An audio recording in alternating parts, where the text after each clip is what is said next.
Question number 13 for 6 marks. Cash flow का एक complete सवाल है। From the following information of Hopla Limited you are required to prepare a cash flow statement as per accounting standard 3 for the year 21-22। Profit for the year 21-22 before considering dividend and tax, but after taking into account the following items: deduction, interest payable to loan, and profit on sale of investment, the book value of which was 2,20,000. During the year 2021-22, the company paid tax which was provided in 2020-21 4,40,000, issued 66,000 equity share of 10 each 6,60,000, repaid bank loan 15 lakh, interest paid on bank loan 3 lakhs, paid dividend 5 lakh. Trade payable decreased by 10,000. Cash at bank increased from 60,000 on 1st April to 7 lakh on 31st March 2022.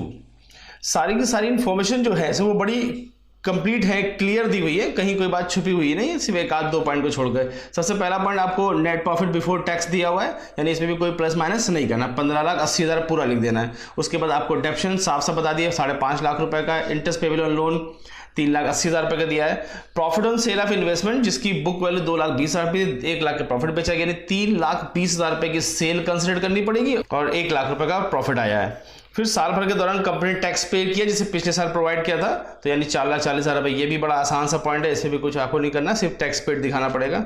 Equity share हुए 6,60,000 रुपये issue किए, वो भी ठीक है। Repaid loan भी 15 लाख साफ साफ दिया हुआ है। इंटरेस्ट पेड और लोन 3 लाख रुपये लिखा है, डिविडेंड पे भी दिया हुआ है। और जो लायबिलिटी है उसमें एक लायबिलिटी से ट्रेड पेबल डिक्रीज हो रहा है।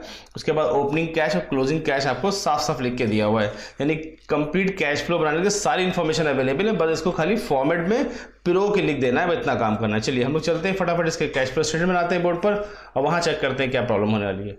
Cash flow statement of Hopla Limited बिल्कुल रेडी है, मैंने सारा का सारा पूरा कंप्लीट कर रखा है, बस आपको एक्सप्लेन कर देते हैं जल्दी से फटाफट। Cash flow statement of Hopla Limited लिखेंगे, फॉर्मेट बनाएंगे साफ साफ। अब शुरू करते हैं। सबसे पहला पॉइंट देखिए, सबसे पहली एक्टिविटी हमारी है वो है cash flow from operating activity. Operating activity से कितना पैसा हम यहाँ इनफ्लो या आउटफ्लो हो रहा है ये चेक करना होता है। तो शुरुआत होती है net profit before tax and dividend, ये साफ साफ सवाल में दिया हुआ है, 15,80,000 पहली अमाउंट दी हुई है, मैंने वो लिख दिया। उसके बाद एक adjustment for non cash item या नॉन ऑपरेटिंग आइटम की हेडिंग डालेंगे और इसमें हम लोग नॉन कैश ट्रांजैक्शन या नॉन ऑपरेटिंग ट्रांजैक्शन को रिकॉर्ड करते हैं। तो देखिए इसमें सबसे पहले हम लोग क्या लिखेंगे, ऐड करेंगे डेप्शन ऑफ एसेट्स 5.5 लाख रुपए, साफ साफ लिखा है, आपको कुछ प्लस माइनस नहीं करना है, कोई कैलकुलेट नहीं करना है। उसके बाद यहाँ पे इंटरेस्ट पेड लिखा था, वो मैंने यहाँ लिखा दिया दोनों रकम, इनको नेट प्रॉफिट में जोड़ेंगे तो फिर 25,10,000 यहाँ पे हो जाएगा। उसके बाद जो इन्वेस्टमेंट बचा था उस पर 1 लाख का फायदा हुआ था, वो यहाँ गेन को माइनस करना पड़ेगा। देखिए मैंने यहाँ गेन को ये माइनस करा दिया, ठीक। जैसे ये गेन माइनस कराएंगे तो मुझे नई रकम मिलेगी, इसका नाम रख देंगे क्या, operating profit before working capital changes. यहाँ तक हम लोग पहुंच गए, यानी बिफोर वर्किंग कैपिटल चेंजेस, यानी वर्किंग कैपिटल के चेंजेस से पहले का प्रॉफिट यहाँ अवेलेबल है। अब हमें सिर्फ वर्किंग कैपिटल चेंजेस में सिर्फ एक आइटम देख रहे हैं जो नीचे पड़ा हुआ था बी पॉइंट में, ट्रेड पेबल डिक्रीज हुआ था, तो हेडिंग डालेंगे डिक्रीज इन करंट लायबिलिटी और उसको यहाँ पे ट्रेड पेबल माइनस कर देंगे 10,000 रुपये। अब ये 24 लाख रुपए बच गया है, इसको नाम देंगे कैश जनरेटेड फ्रॉम ऑपरेशन और उसके बाद फिर हम टैक्स माइनस करेंगे और फिर जो रकम बचेगी उसको रिजल्ट के तौर पर बाहर लिख देंगे और क्या लिखेंगे, net cash flow from operating activity. तो सबसे पहले नेट प्रॉफिट लेना है और उसमें डेप्रिसिएशन और इंटरेस्ट यहाँ पे जोड़ना था, गेन माइनस करेंगे, operating profit before working capital changes आ जाएगा, उसमें वर्किंग कैपिटल चेंजेस दिखाएंगे, टैक्स पेड करेंगे, आपका एक स्टेप क्लियर हो जाएगा। अब बारी आती है बी पार्ट की, cash flow from investing activity. यहाँ पे सिर्फ एक एक्टिविटी थी, वो यहाँ थोड़ा सा समझना भी ये था कि इन्होंने लिखा था profit on sale of investment, book value of 2,20,000, यानी कि जो इन्होंने इन्वेस्टमेंट सोल्ड किया उसकी बुक वैल्यू 2,20,000 है, प्रॉफिट बेचा है 1 लाख के, तो 3,20,000 की सेल दिखाएंगे, यही यहाँ पे इनका कैश फ्लो बनेगा यहाँ पर, ठीक है। तो यहाँ देखें net cash flow from investing activity 3,20,000 मैंने दिखा दिया। फिर बारी आती है लास्ट एंड फाइनल स्टेप की सी पार्ट में, इसमें cash flow from financial activity भी डिस्कशन होना है। इसमें जो कंपनी ने 2-3 इन्फॉर्मेशन दी है आपको यहाँ पर। सबसे पहले information, proceed from sale of share से 6,60,000 रुपये, 66,000 शेयर 10 पहले इशू किए थे, 6,60,000 रुपये, ये पॉजिटिव है यहाँ पे है। उसके बाद सब निगेटिव है, रीपेमेंट ऑफ बैंक लोन साफ साफ लिखा हुआ है 15 लाख का। उसके बाद इंटरेस्ट पेड किया था बैंक लोन पे 3 लाख रुपए और डिविडेंड पे किया था 5 लाख रुपए, सब मिलाकर 23 लाख रुपए, इससे घटा देंगे, ये निगेटिव आ जाएगा, इसलिए यहाँ पे हम लोग कैश लॉस लिखेंगे, net cash loss from financial activity. अब तीनों एक्टिविटी की अमाउंट को आपस में सम किया जाएगा, जब हम इन सबको जोड़ेंगे तो 6,40,000 पॉजिटिव आ जाएगा और उसका नाम रखेंगे नेट इंक्रीज इन कैश और कैश इक्विवेलेंट। और इसी में हम लोग क्या करेंगे, ओपनिंग कैश का बैलेंस जोड़ेंगे और जैसे ही ओपनिंग कैश जोड़ेंगे क्लोजिंग वाला आपका आंसर आ जाएगा और यहाँ पे आपका कैश फ्लो स्टेटमेंट कंप्लीट हो जाता है। क्वेश्चन नंबर 13 का ये सेकंड ऑप्शन है, कैश फ्लो स्टेटमेंट यहाँ ही बनाना है और वो भी कंप्लीट कैश फ्लो स्टेटमेंट बनाना है। From the following balance sheet of Rainbow Limited you are required to prepare a cash flow statement as per AS3 for the year 2021 and 22. There is a balance sheet given in the question.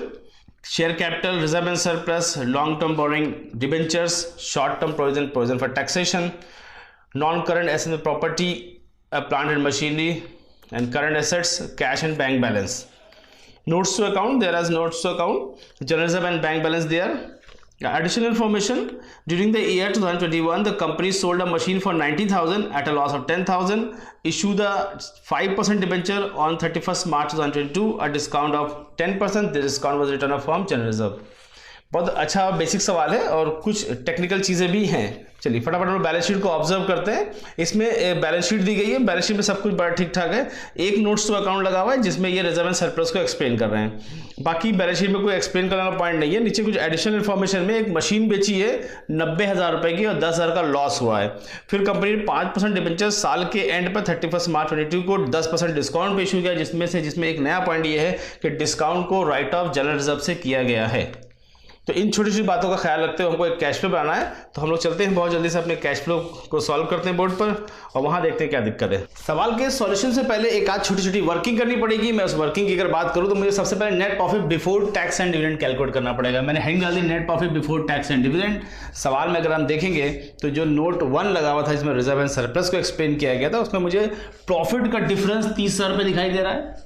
दूसरा point, reserve का difference 10,000 रुपये है, लेकिन reserve में से 9,000 रुपये discount और issue और डिबेंचर माइनस किया गया था, तो मैंने वो यहाँ पे ऐड कर लिया, तो 90,000 हो गया। और जो टैक्स है वो करंट ईयर का जो टैक्स की वैल्यू है वो 30,000 ऐड करेंगे, 79,000 net profit before and tax dividend आ जाएगा। तो ये यहाँ पे मैंने पहले कैलकुलेट कर लिया। फिर चलेंगे अभी हम लोग कैश फ्लो में। इसके बाद हमको एक प्लांट एंड मशीनरी अकाउंट बनाना है जहाँ पर ये देखिए प्लांट मशीन बनाना है, वहां पे क्या मिसिंग है ये पता करना होगा। सबसे पहले ओपनिंग बैलेंस लिखा, फिर मैंने यहाँ पे क्लोजिंग बैलेंस लिख दिया। ये बड़ा बेसिक सा स्टेप्स होता है। उसके बाद एक इन्फॉर्मेशन सेल की आई थी, कहा था कि 90,000 रुपये की मैंने प्लांट मशीन बेची जिसमें 10,000 का लॉस हो गया है, मैंने वो भी लिख दिया। अब इनको जोड़ेंगे तो 7,80,000 आ जाएगा, तो यहाँ पे 7,80,000 ही होना चाहिए। जब आप इसको कैलकुलेट करेंगे तो 7 लाख हो जा रहा है, तो 80,000 जो डिफरेंस आ रहा है हम उसको यहाँ पे डेप्रिसिएशन नाम देंगे। यानी इस सवाल में ये डेप्रिसिएशन मिसिंग था, बैलेंसिंग फिगर से मैंने कैलकुलेट कर लिया। तो ये डेप्शन काम का है, ये PL लॉस है वो, और ये sale proceed of plant machinery, इन सब का इस्तेमाल हम लोग कैश फ्लो में करते हैं। अब हम बनाते हैं cash flow statement. Cash flow statement मैंने फॉर्मेट बना दिया, पूरा कंप्लीट सॉल्यूशन लिख दिया। अब आप फटाफट देखेंगे। सबसे पहला ऑप्शन हमारे पास होता है A part, cash flow from operating activity मैंने लिखा। इसमें सबसे पहले चाहिए होता है net profit before tax and dividend, मैंने 79,000 अभी मैंने वहाँ कैलकुलेट किया था, ला के यहाँ रख दिया। 2-3 एडजस्टमेंट है नॉन कैश और नॉन ऑपरेटिंग आइटम की, मैंने हेडिंग डाली एडजस्टमेंट फॉर नॉन कैश और नॉन ऑपरेटिंग आइटम। इसमें डेप्शन ऑफ प्लांट मशीन दिखा था और loss on sale of machinery दिखाना था। उन दोनों की रकम को मैंने ऐड कराया इसके साथ, तो 1,69,000 रुपीज हो गया। अब इसमें से टैक्स पेड माइनस कर देंगे। अब आपका net cash flow from operating activity count हो जाएगा। बड़ा आसान है। सबसे पहले नेट प्रॉफिट बिफोर टैक्स लिया, उसमें 2 खर्चों को ऐड कराया है और टैक्स माइनस कीजिए और आपका आंसर रेडी। सेकेंड पॉइंट में चलते हैं, cash flow from investing activity. Investing activity सिर्फ एक एक्टिविटी हमारे पास है, cell proceed of plant machinery 90,000, उसे मैंने यहाँ काउंट कर लिया। ठीक है, क्या लिखा है, net cash flow from investing activity. एक ही पॉइंट था, कोई दूसरा पॉइंट ही नहीं है, बड़ा आसान सा हो गया ये।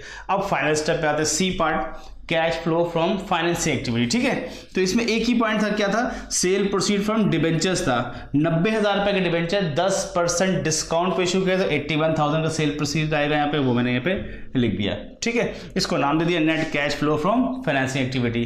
ठीक है जी, अब बारी आती है जब हम इन तीनों एक्टिविटीज के टोटल को ऐड करेंगे, इन सबको ऐड करेंगे यहाँ पर, तो मेरे पास जो टोटल रकम आएगी इसको नाम देते हैं हम नेट इंक्रीज इन कैश और कैश इक्विवेलेंट।